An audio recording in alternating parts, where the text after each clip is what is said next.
은퇴 후 60대, 최상위 10% 계층의 특징 7가지. 우리 모두 아시는 바와 같이 요즘 한국 사회의 나이 드는 속도가 완전 초특급이잖아요? 그러다 보니 은퇴 후 삶을 어떻게 보내야 할지에 대한 고민이 엄청 많을 수밖에 없죠. 특히 지금 우리나라 66세 이상 어르신들 중에 약 40% 정도가 상대적 빈곤층이라는 슬픈 현실. OECD 국가 중에서도 압도적인 일이라고 하니 마음이 아프죠? 이런 상황에서 과연 60대가 되어서도 최상위 10%의 삶을 사는 사람들은 도대체 뭐가 다를까요? 제가 가진 정보들을 총동원해서 그들의 특별한 비법 7가지를 시원하게 알려드릴게요. 첫 번째는 현금 흐름을 중시하는 똑똑한 재정 관리입니다. 이분들은 단순히 돈을 많이 모으는 걸 넘어 은퇴 후에도 꾸준히 수입이 발생할 수 있는 파이프라인을 구축하는 데 집중해요. 예를 들면 부동산 임대 수익이나 배당주 투자 같은 거죠. 자산 포트폴리오를 다양하게 구성해서 한 곳에 몰빵하지 않고 주식, 채권, 부동산 등 여러 자산에 분산 투자해서 위험을 줄이고 안정적인 수익을 추구해요. 무엇보다 중요한 건 불필요한 빚 없이 사는 거예요. 은퇴 후에는 수입이 불안정해질 수 있으니 최대한 빚을 줄이거나 없애서 재정적인 압박에서 벗어나려고 노력한답니다. 그렇다고 자녀를 아예 나 몰라라 하는 건 아니에요. 오히려 자녀들의 교육에 아낌없이 투자해서 스스로 살아남을 수 있는 인적 자본을 키워주는 데 집중하죠.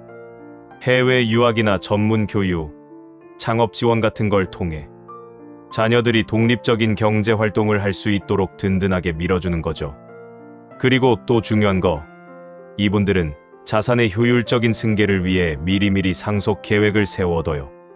증여세나 상속세를 최소화하면서도 자녀들에게 안정적으로 자산을 물려줄 수 있는 방법을 똑똑하게 모색하는 거죠. 역시 부자들은 다르다니까요.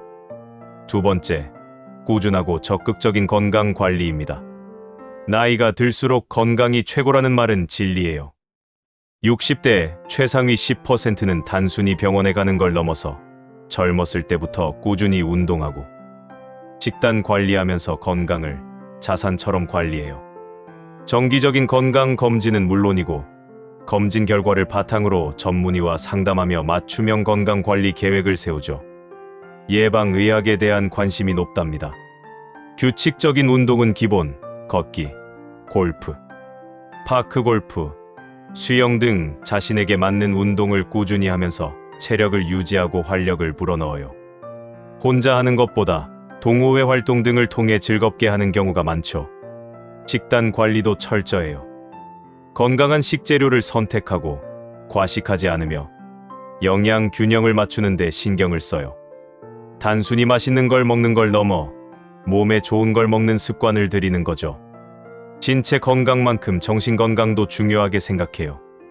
스트레스 관리법을 배우고 명상이나 취미 활동을 통해 마음의 평화를 유지하려고 노력해요. 긍정적인 생각은 건강한 삶의 필수 요소니까요. 세 번째는 끊임없이 배우고 성장하는 자기 개발이에요. 배움에는 끝이 없죠. 60대에도 계속 발전하는 사람들은 새로운 지식이나 기술을 배우는데 주저함이 없어요. 디지털 문맹에서 벗어나 스마트폰, 태블릿, 컴퓨터 활용 능력을 꾸준히 익히죠. 온라인 강의를 듣거나 유튜브로 정보를 얻는 등 디지털 기기를 통해 세상과 소통하고 정보를 흡수하는 데 적극적이에요. 새로운 언어를 배우거나 그림, 음악 등 예술 분야에 도전하면서 뇌를 끊임없이 자극해요. 이는 치매 예방에도 도움이 되고 삶의 새로운 즐거움을 선사하죠. 독서와 글쓰기를 통해 지적 호기심을 충족시키고 사고력을 확장해요. 신문이나 책을 꾸준히 읽고 자신의 생각이나 경험을 글로 남기면서 성찰의 시간을 갖는답니다. 본인의 전문 분야를 계속 탐구하거나 은퇴 후 새로운 직업을 위한 재교육 과정에 참여하는 등 미래를 위한 투자를 멈추지 않아요. 네 번째는 활발한 사회적 관계와 긍정적인 심리 상태 유지입니다. 은퇴 후 외로움은 진짜 무서운 적이에요. 최상위 10%는 친구, 가족들과 꾸준히 교류하고 새로운 사람들과도 관계를 맺으면서 사회적 고립을 피해요. 단순히 만나는 것을 넘어 서로에게 긍정적인 영향을 주고받는 질 좋은 관계를 중요하게 생각하죠. 동호회 활동이나 봉사 활동을 통해 새로운 인연을 만들고 다양한 세대와 소통하며 사고의 폭을 넓혀요. 긍정적인 마인드를 유지하고 필요한 경우 심리적인 도움도 받는 등 정신 건강에도 신경을 많이 쓴답니다. 자신뿐만 아니라 주변 사람들에게도 긍정적인 에너지를 전파하며 함께 성장하는 관계를 지향하는 것이 특징이에요. 5번째는 새로운 취미와 도전을 즐기는 용기입니다. 은퇴는 끝이 아니라 새로운 시작이잖아요. 60대에도 성공적인 삶을 사는 분들은 새로운 취미를 찾거나 젊었을 때 못해봤던 도전을 즐겨요. 그림을 배우거나 악기를 연주하거나 새로운 스포츠에 도전하는 등 삶의 활력을 불어넣는 활동을 멈추지 않는 거죠. 여행을 통해 새로운 문화를 경험하고 미지의 장소를 탐험하며 젊은 시절의 꿈을 실현하기도 해요. 이는 단순히 시간을 보내는 것을 넘어 자아 실현과 삶의 만족도를 높이는 중요한 요소가 된답니다.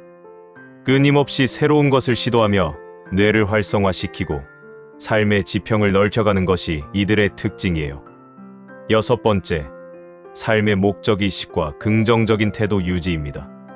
그냥 시간을 보내는 게 아니라 은퇴 후에도 내가 뭘 하고 싶은지, 어떤 의미 있는 삶을 살고 싶은지에 대한 명확한 목적의식이 있어요.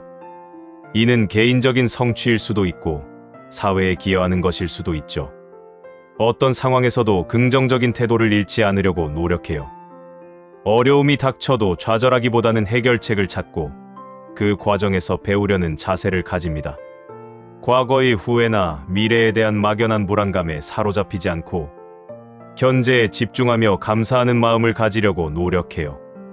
이러한 긍정적인 마음가짐은 삶의 질을 높이고 주변 사람들에게도 좋은 영향을 미친답니다. 7번째는 끊임없이 일하고 사회에 기여하려는 의지를 가지고 있습니다. 물론 일의 형태는 현역 때와는 다르겠죠. 하지만 60대에도 최상위 10%의 삶을 사는 분들은 완전히 손을 놓는 게 아니라 자신의 경험과 지식을 바탕으로 사회에 기여하거나 새로운 형태로 계속 활동하려는 의지가 강해요. 이는 꼭 돈을 버는 일이 아니더라도 재능 기부, 멘토링, 봉사활동 등 다양한 형태로 나타날 수 있어요. 강연을 하거나 책을 쓰는 등 자신의 지혜를 나누는 데 적극적인 분들도 많죠. 때로는 소규모 창업을 하거나 파트타임으로 일하면서 사회적 연결고리를 유지하고 활력을 얻기도 해요. 이러한 활동은 경제적인 부분뿐만 아니라 자존감을 높이고 삶에 의미를 부여하는 중요한 역할을 한답니다. 결론입니다. 자, 이렇게 60대 최상위 10%의 삶을 7가지 특징으로 싹 다 파헤쳐 봤는데요. 어떠세요? 단순히 돈만 많다고 잘 사는 게 아니죠? 크크크, 이분들은 은퇴 전부터 아주 그냥 치밀하게 준비하고 돈뿐만 아니라 건강, 배움, 관계, 그리고 마음까지 다방면으로 관리하는 진정한 프로들이었어요. 특히 우리나라 60대 어르신들 중에 힘든 분들이 많다는 거 다들 아시잖아요. 그런 상황에서 이분들의 성공 스토리는 우리한테 진짜 많은 걸 알려주는 것 같아요. 젊을 때부터 노후를 미리미리 준비하고 돈 버는 능력뿐만 아니라 자기 자신을 돌보고 주변 사람들과 잘 지내는 게 얼마나 중요한지 말이죠. 오늘 영상이 도움이 되셨다면 좋아요와 구독 잊지 마시고요. 궁금한 점이나 나누고 싶은 이야기가 있다면 언제든지 댓글로 남겨주세요. 다음 시간에도 더욱 유익한 정보로 찾아뵙겠습니다.